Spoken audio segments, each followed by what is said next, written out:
श्रीमद् भगवत गीता दूसरा अध्याय सांख्य योग। इसमें कुल 72 श्लोका हैं।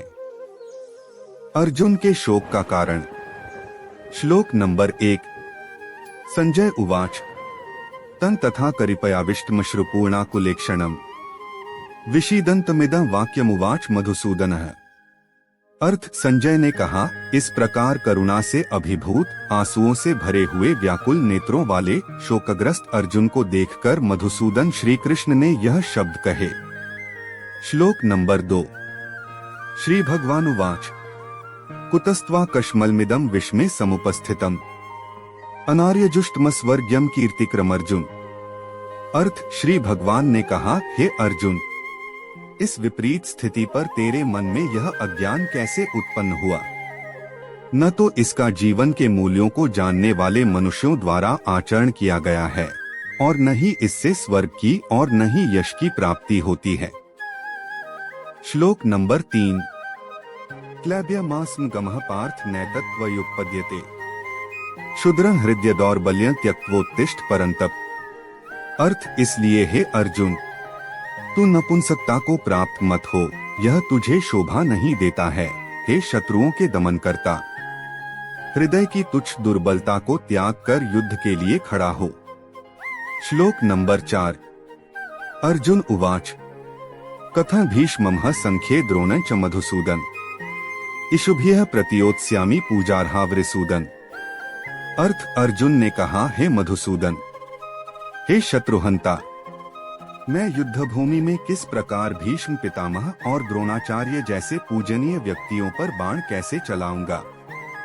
श्लोक नंबर 5। गुरुन् हत्वा ही महानुभावान् श्रेयो भोक्तुं भैक्ष्यम्पि लोके हत्वार्थ कामास्तु गुरुनिहैव भुंजीय भोगान रुधिर प्रदिग्धान।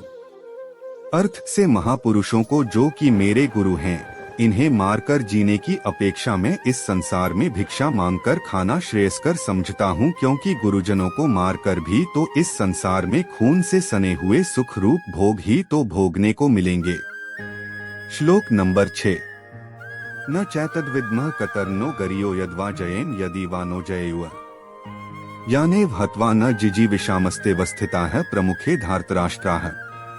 अर्थ, हम यह भी नहीं जानते कि हमारे लिए युद्ध करना श्रेष्ठ है या युद्ध न करना, और यह भी नहीं जानते कि हम जीतेंगे या वे ही जीतेंगे।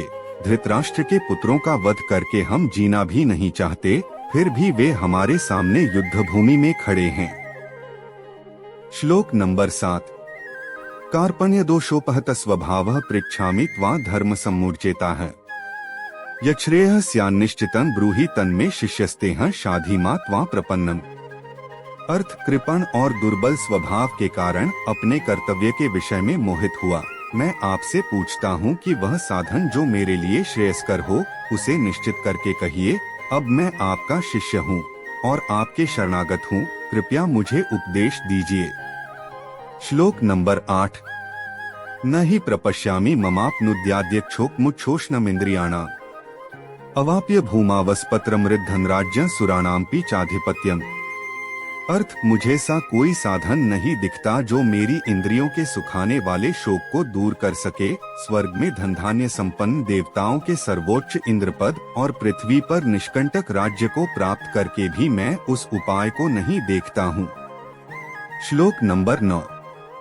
संजय उवाच एवमुक्त्वा हृषिकेशं गुडाकेशः परन्तप न योत्स्य इति गोविंद मुक्त्वा तूष्णी बभूव।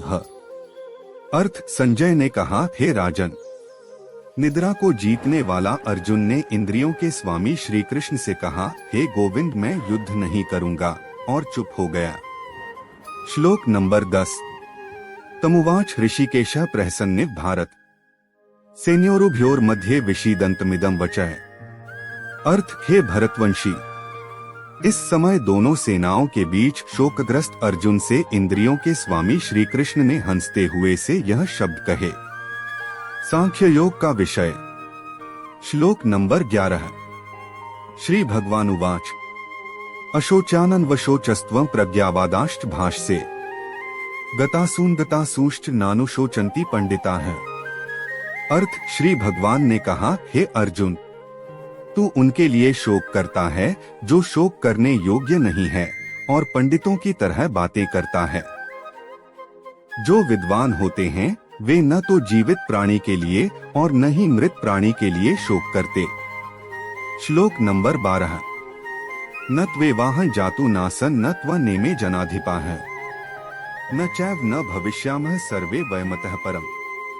अर्थ ऐसा कभी नहीं हुआ कि मैं किसी भी समय में नहीं था, या तू नहीं था अथवा ये समस्त राजा नहीं थे, और न ऐसा ही होगा कि भविष्य में हम सब नहीं रहेंगे। श्लोक नंबर 13।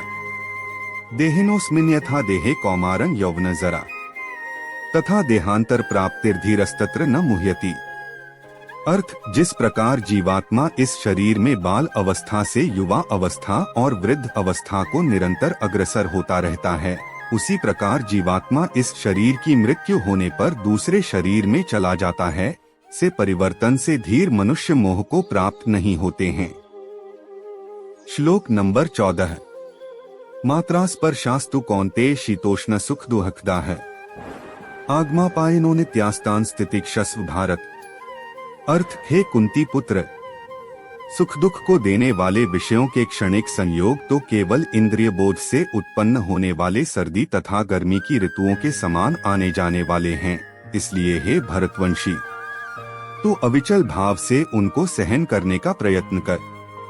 श्लोक नंबर 15।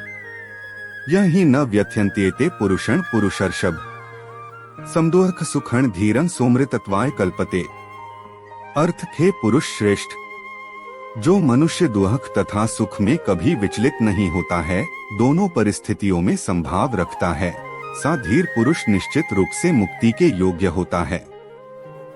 श्लोक नंबर 16। नास्तो विद्यते भावो नाभावो विद्यते सतः उभयोरपि दरिष्टोन्तस्त्वन्योस्तत्वदर्शिभिः।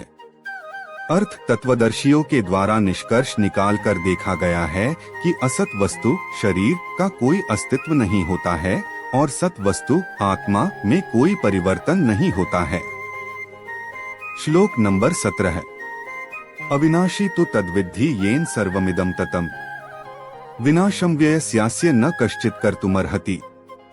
अर्थ जो सभी शरीरों में व्याप्त है उस आत्मा को ही तू अविनाशी समझ, इसको नष्ट करने में कोई भी समर्थ नहीं है।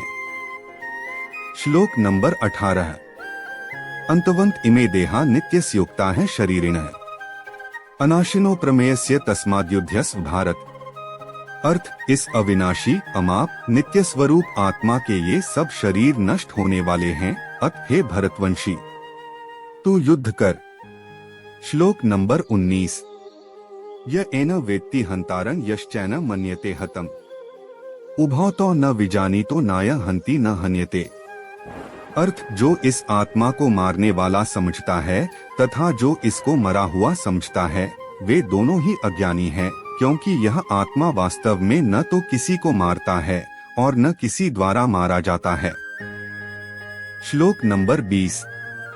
न जायते म्रियते वा कदाचिन्नाय भूत्वा भविता वा न भूयः अजो नित्यः शाश्वतोऽयं पुराणो हन्यते हन्यमाने शरीरे। अर्थ